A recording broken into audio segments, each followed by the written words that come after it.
students, how are you? Today I am here to take your classes. I think all of you are in a good situation and your family as well as. All of you know that we are in a pandemic situation, but we have to recover all these things. That's why we plan to take your classes. I think through these classes you will be benefited and you will enjoy this class.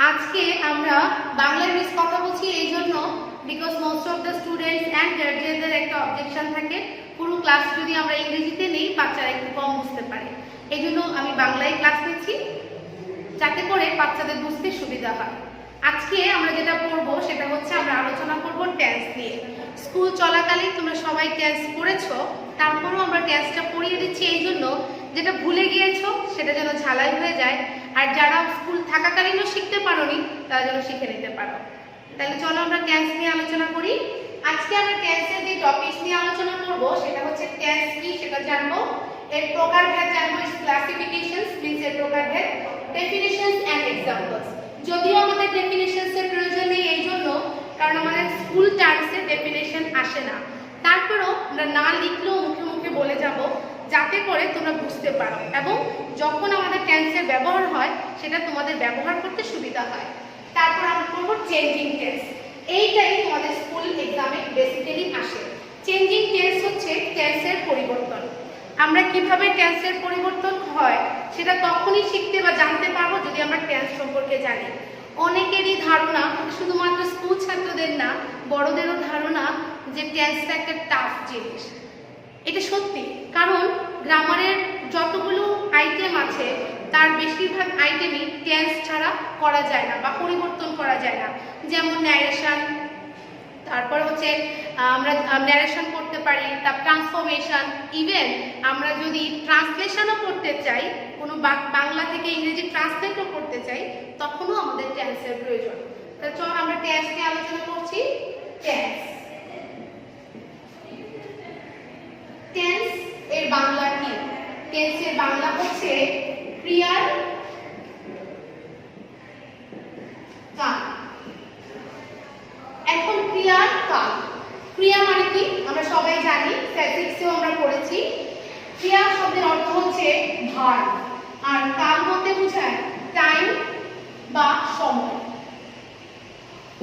তাহলে কোনো কাজ করার যে সময় সেটাই হচ্ছে গিয়ে tense আমরা ভার্ব দ্যাট মিন্স যখন কোনো কাজ সংঘটিত হয় সেই সংঘটিত হওয়ার সময়কে টেন্স বলে যখন কোনো কাজ সংঘটিত হয় সে কাজ সংঘটিত হওয়ার সময়কে টেন্স বলে সম্ভবত তোমাদের সকলের ধারণাই আছে ভার্বটা কি তারপর আমি তোমাদের বলে রাখছি বেসিক্যালি ভার্ব ব্যবহৃত হয় আমাদের টেন্স করার ক্ষেত্রে তিন ধরনের ভার্ব যেটা হচ্ছে আমরা ভার্ব 1 ভার্ব 2 আর ভার্ব 3 নামে জানি ভার্ব 1 ভার্ব 2 ভার্ব 3 নামে আমরা এটাকে জানি ভার্ব 1 হচ্ছে ভার্বের প্রেজেন্ট ফর্ম ভার্ব 2 হচ্ছে ভার্বের পাস্ট টেন্সের পাস্ট ফর্ম আর ভার্ব 3 হচ্ছে পাস্ট পার্টিসিপল ফর্ম আমি আরেকবার বলে দিচ্ছি ভার্ব 1 হচ্ছে প্রেজেন্ট টেন্স ভার্ব 2 হচ্ছে পাস্ট টেন্স এন্ড ভার্ব 3 হচ্ছে পাস্ট পার্টিসিপল আমরা এখন জানবো প্রেজেন্ট টেন্স পাস্ট টেন্স এবং পাস্ট পার্টিসিপল জিনিসটা কি আমরা এর মধ্যে জেনে গেছি টেন্স কাকে বলে এখন আমরা জানবো ক্লাসিফিকেশন অফ টেন্স যদি আমরা টেন্সের एग्जांपल দেই তাহলে পরে তোমাদেরকে দিয়ে দেখিয়ে দিব আগে আমরা ক্লাসিফিকেশনটা দেখে নিই ক্লাসিফিকেশনটা হচ্ছে টেন্স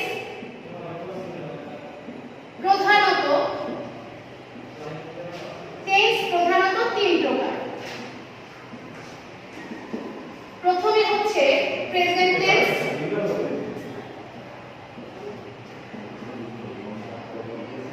দ্বিতীয়ত হচ্ছে পাস্ট টেন্স আর তিন নম্বরে হচ্ছে ফিউচার টেন্স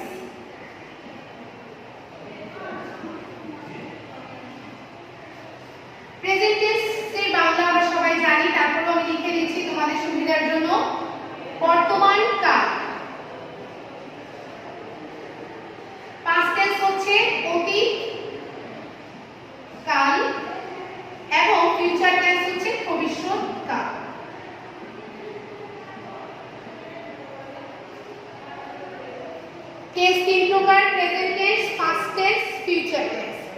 প্রেজেন্ট টেন্স হচ্ছে বর্তমানে কোনো কাজ সংঘটিত হচ্ছে।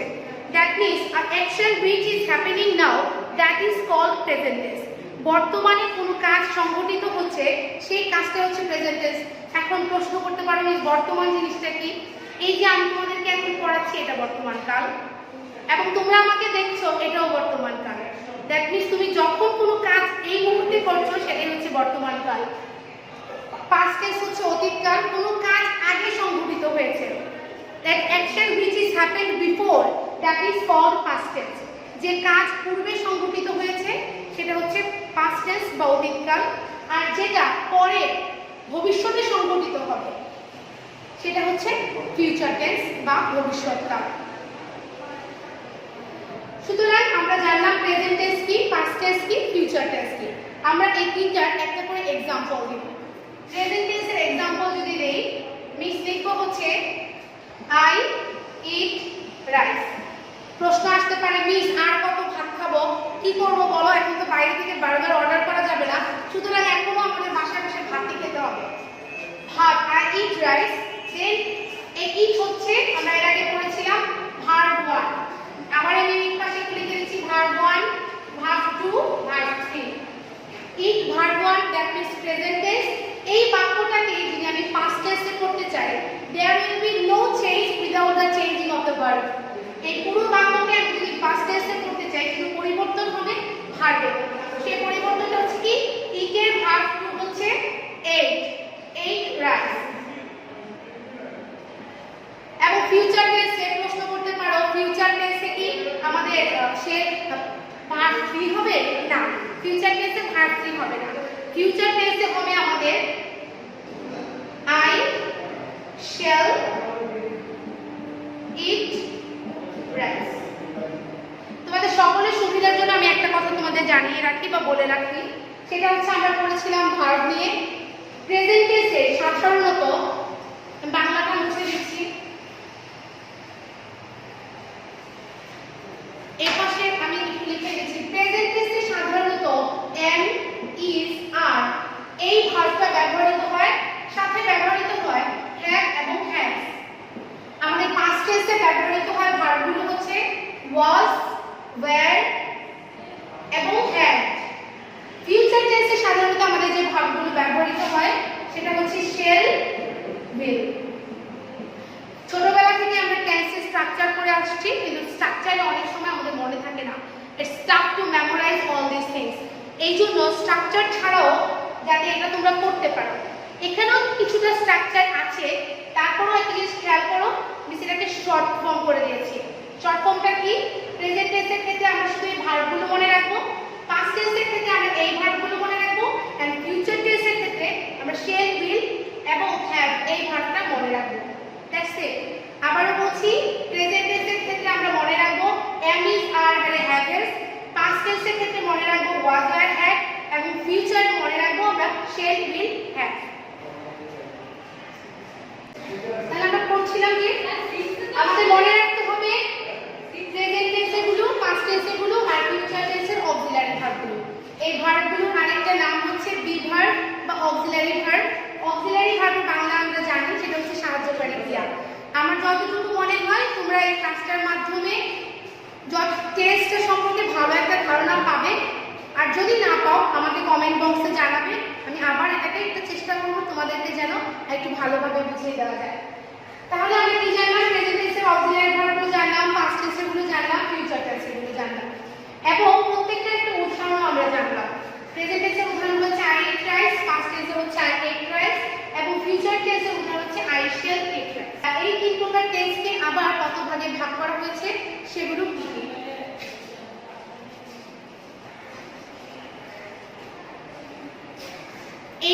এই তিন প্রকার টেন্সের প্রত্যেকটিকে 4 ভাগে ভাগ করা হয়েছে।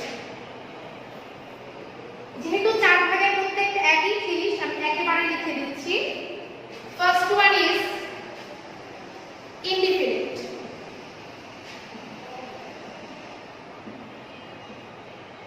সেকেন্ড হচ্ছে continuous,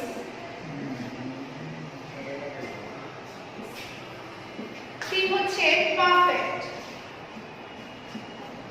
ডি হচ্ছে perfect,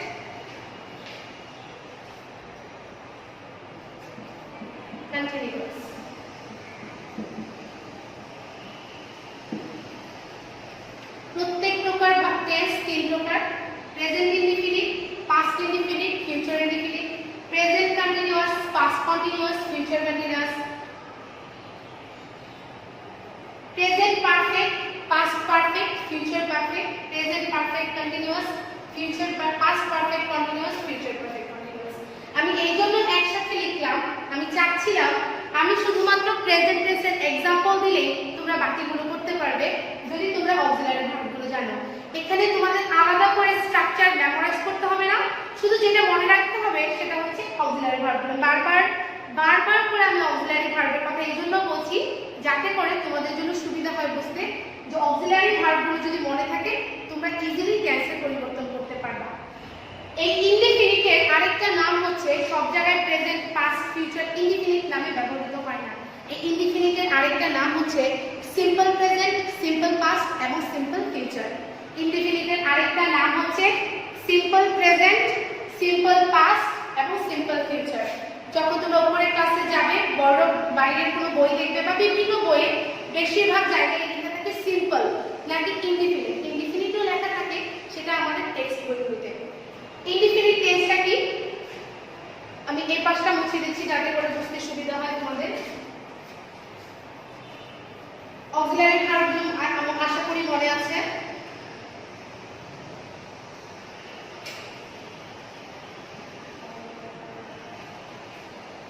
প্রেজেন্ট ইনডিফিনিট আমি 1 2 3 4 দিয়ে এভারেজে দিয়ে দিচ্ছি। I eat rice. আমি আবারও আই ইট রাইস লিখছি শুধুমাত্র তোমাদের বোঝার সুবিধার্থে। I eat rice. I eat rice এখানে আমরা দেখছি, আমরা পড়েছিলাম ভার্ব 1 ইউজ হয়, ভার্ব 1। এই বাক্যটাকে যদি আমরা পাস্ট ইনডিফিনিটে রূপান্তর করি, I eat টা হয়ে যাবে ate rice। এটাকে যদি আমরা ফিউচারে রূপান্তর করি, I shall eat rice। তাহলে আমরা দেখলাম কি, যদি আমরা প্রেজেন্ট টেন্সে আর এই ভার্বগুলো যাদের মনে থাকে না তারা পাঠ্য বই থেকে কনজুগেশন অফ ভার্ব একটু পড়ে নেবা, মানে হচ্ছে ভার্ব 1 ভার্ব 2 ভার্ব 3 পরিবর্তনগুলো করে নেবে, তাহলে তোমাদের টেন্স পরিবর্তন করতে সুবিধা হবে। ভার্ব 1 এ আমাদের আছে হচ্ছে ইট এইট এবং ফিউচারে আছে হচ্ছে আমাদের শেল এট। ফিউচারে শুধু শেল যে ব্যবহৃত হবে তা না, ফিউচারে শেল এবং উইল ব্যবহৃত হতে পারে। আমরা মনে রাখবো ফার্স্ট পারসনের ক্ষেত্রে শেল ব্যবহৃত হয়, বাকি সকল পারসনের ক্ষেত্রে উইল ব্যবহৃত হয়। পারসন আশা করি সবার মনে আছে, যদি মনে না থাকে কমেন্ট বক্সে কমেন্ট করবা, মিস আরেকটা নেক্সট ক্লাসে বুঝিয়ে দেব। তাহলে আমরা কি দেখলাম, ভার্ব 1 এ আমরা দেখলাম যে এখানে আমরা যে কোনো বাক্য দেই, যে কোনো ভার্ব ইউজ করি। সাপোজ আমি আই ডু দিলাম, তাহলে ডু যদি পাস্টে চেঞ্জ করি তাহলে ডুটা ডিড হয়ে যাবে, যদি ফিউচারে চেঞ্জ করি তাহলে শেল ডু হয়ে যাবে বা উইল ডু হয়ে যাবে। একইভাবে যদি আমরা এটাকে কন্টিনিউয়াস করি, আই ভার্ব, আচ্ছা আমরা জানি আই এর সাথে প্রেজেন্ট টেন্সের অক্সিলারি ভার্ব এম বসে, আই এম, আর আরেকটা কন্টিনিউয়াস মানে হচ্ছে আইএনজি বসবে। আবারও বলছি, যে কোনো কন্টিনিউয়াস আইএনজি বসবে, আর যখনই আইএনজি বসবে অবশ্যই তার পূর্বে কোনো না কোনো অক্সিলারি ভার্ব বসবে। যখনই আইএনজি বসবে তার পূর্বে অক্সিলারি ভার্ব বসবে। যদি স্ট্রাকচার মুখস্থ করতে না চাও, ছোট ছোট জিনিসগুলো একটু মনে রাখবে তাহলে হয়ে যাবে। যখনই কেউ তোমাকে বলবে কন্টিনিউয়াস করো, you have to remember that there will be a verb which is added with a ing. On the other hand, you have to remember that thing is, তুমি যদি ing যুক্ত শব্দ বা ভার্ব ব্যবহার করো তার আগে অবশ্যই কোনো না কোনো অক্সিলারি ভার্ব ব্যবহার করতে হবে। তাহলে আমরা যদি এটাকে কন্টিনিউয়াস করি, কন্টিনিউয়াসের ক্ষেত্রে আমরা কি দেখব, আচ্ছা আমি লিখে দিচ্ছি এখানে, তারপরে কন্টিনিউয়াস ইনডি আমরা পড়েছি এখানে প্রেজেন্ট পাস্ট ফিউচার তিনটা ইনডি, এখানে আমরা করব প্রেজেন্ট পাস্ট ফিউচার তিনটাই continuous. I am eating rice. আমরা পড়ার সাথে সাথে কিন্তু পরিবর্তনটা করে ফেলছি। আমরা এখানে ডেফিনিশন বুঝেছি, এখন চেঞ্জিং কেস দুটো একসাথে করে দিচ্ছি। এইটাকেই যদি আমরা পাস্ট কন্টিনিউয়াস করি, দেখো শুধুমাত্র ছোট্ট একটা পরিবর্তন। আই থিংক তোমাদের মনে আছে পাস্ট টেন্সের অক্সিলারি ভার্বগুলো কি কি, আই এর সাথে আমরা বসাবো এখানে ওয়াজ। দ্যাট মিন্স প্রেজেন্ট থেকে পাস্ট কন্টিনিউয়াস করার জন্য we have to just change the auxiliary verb, nothing else. I was eating rice. Future যখন আমরা করব, আমরা জানি ফিউচার মানে হচ্ছে ভার্ব সাবজেক্টের সাথে শেল বা উইল বসে। আমরা এখানে এর সাথে যদি শেল দেই, এখন প্রশ্ন করতে পারো মিস এখানে তো অক্সিলারি ভার্ব দিয়েছি, ফিউচারে আমরা কি করব, ফিউচার কন্টিনিউয়াস আমরা যখন করব আমরা শেল উইল এর সাথে বি ব্যবহার করব। তাহলে শেল বি ইটিং রাইস।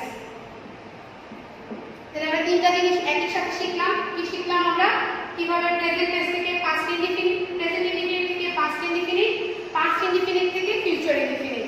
এখানে আবার আমরা শিখলাম প্রেজেন্ট কন্টিনিউয়াস থেকে পাস্ট কন্টিনিউয়াস, আবার প্রেজেন্ট কন্টিনিউয়াস বা পাস্ট কন্টিনিউয়াস থেকে ফিউচার কন্টিনিউয়াস। এখন আমরা যেটা করব সেটা হচ্ছে পারফেক্ট এবং perfect continuous.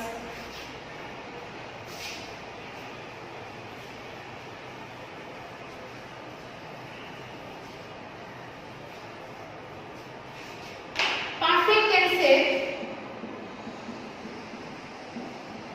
Perfect, present perfect, future perfect, past perfect এবং ফিউচার পারফেক্ট। আমি বলেছিলাম ছোট ছোট জিনিস মনে রাখতে হবে। তার মধ্যে একটা হচ্ছে, একটু আগে আমরা জেনেছি যে কন্টিনিউয়াস মানে হচ্ছে আইএনজি এবং তার আগে কোনো না কোনো অক্সিলারি ভার্ব বসবে। এখন পারফেক্টে কি হবে, আমাদেরকে মনে রাখতে হবে পারফেক্ট মানে হচ্ছে হ্যাভ, হ্যাজ এবং পাস্ট বুঝালে হ্যাড। পারফেক্ট মানে হচ্ছে হ্যাভ এবং হ্যাজ, এবং হ্যাভ ইজ এর পরে অলওয়েজ, অলওয়েজ যদি ভার্ব বসে সেটা ভার্ব 3 হবে। যদি পারফেক্ট হয়, পারফেক্টের পরে যদি ভার্ব বসে তাহলে ভার্ব 3 বসবে। তাহলে আমরা কি করছিলাম, I eat rice, I have, perfect মানে হ্যাভ, ইটের ভার্ব 3 হচ্ছে ইটেন। আবার বলছি, যার যদি কারো প্রবলেম থাকে ভার্ব চেঞ্জে, তোমরা কনজুগেশন অফ ভার্বটা পড়ে নেবে, আই হ্যাভ ইটেন রাইস। এটাই যদি আমরা পাস্টে করি, আমরা জানি হ্যাভ এর পাস্ট ফর্ম বসবে এখানে হ্যাভ ইটেন রাইস। এবং ফিউচার হচ্ছে আই শেল। মনে রাখতে হবে ফিউচার টেন্সে হ্যাজ, হ্যাড কিছুই বসে না, শুধু বসবে have. I shall have eaten rice. দেখো সবাই একটু খেয়াল করে, I have eaten rice perfect মানে হ্যাভ, হ্যাভ এর পরে আমরা ভার্ব 3 ইউজ করেছি, এখানে ভার্ব 3, এখানে হ্যাভ, হ্যাভ এর পরে আমরা ভার্ব 3 ইউজ করেছি, শেল হ্যাভ এর পরেও আমরা ভার্ব 3 ইউজ করেছি। দ্যাট মিন্স যখনই আমরা শুধু পারফেক্ট বলবো আমরা হ্যাভ এর পরে ভার্ব 3 ইউজ করব। এখন আমরা দেব পারফেক্ট কন্টিনিউয়াস। আমি শর্ট ফর্মে লিখে দিচ্ছি, বইয়ে সব জায়গায় শর্ট ফর্মে লেখা থাকে, তারপর এর পূর্বে আমি ফুল ফর্ম লিখেছিলাম, এই জন্য এখন শর্ট ফর্মে লিখছি। কন্টিনিউয়াস মানে আমি কি বলেছিলাম, আইএনজি যুক্ত শব্দ বসবে, কিন্তু আবার এখানে পারফেক্ট বলেছে। পারফেক্ট মানে কি বলেছিলাম, হ্যাভ, হ্যাজ, হ্যাড বসবে। তা আমার হ্যাভ, হ্যাজ, হ্যাডও লাগবে, আবার আইএনজি যুক্ত শব্দ লাগবে। এই ক্ষেত্রে আমরা কি করব, আমরা হ্যাভ, হ্যাজ, হ্যাড এর পরে একটা শব্দ যোগ করে সেখানে আমরা আইএনজি যুক্ত শব্দ ব্যবহার করব। যেমন I have been eating rice. খেয়াল করে দেখো, পারফেক্ট মানে আমরা হ্যাভ ব্যবহার করেছি, আইএনজি বা শব্দ আমরা আইএনজি ব্যবহার করেছি কন্টিনিউয়াসের জন্য। কিন্তু যেহেতু পারফেক্টে মানে হ্যাভ এর পরে V3 বসে, আমরা যেন মাঝখানে একটা বিন বসিয়েছি, I have been eating rice. I past continuous perfect করার জন্য, পাস্ট পারফেক্ট কন্টিনিউয়াস করার জন্য আমরা লিখব I have been eating rice. আর ফিউচার করার জন্য আমরা করব I shall have been eating rice. এই হচ্ছে আমাদের টোটাল আলোচনাটা। আবার বলে দিচ্ছি, present perfect continuous I have been eating rice, past perfect continuous I have been eating rice, future perfect continuous I shall have been eating rice. আশা করি তোমরা সবাই এতটুকু বুঝতে পেরেছো। যদি বুঝতে না পারো তাহলে তো মিস আছি, তোমরা কমেন্ট বক্সে অবশ্যই জানাবে। আরেকটা কথা, নারায়ণগঞ্জ হাই স্কুলের কলেজ এই ইউটিউব চ্যানেলটা তোমরা সাবস্ক্রাইব করে নেবে এবং বেটার সাউন্ডের জন্য তোমরা যখন ক্লাসগুলো দেখবে ইয়ারফোন ইউজ করবে। আমি আরেকবার টেন্সের পুরো আলোচনাটা একবারে করে দিচ্ছি। আমরা আজকে পড়েছি টেন্স, টেন্সের ক্লাসিফিকেশন, ডেফিনেশন আমি টোটালি লিখে নিইনি এই জন্য, কারণ আমাদের পরীক্ষাতে ডেফিনেশনটা খুব কম লাগে, এবং এক্সাম্পল আমি দেখিয়ে দিয়েছি। এবং changing tense, Example, I am changing tense and at a time করে দেখেছি. I hope you enjoyed the class. Thank you very much. See you soon in the next class. Bye. Thank you.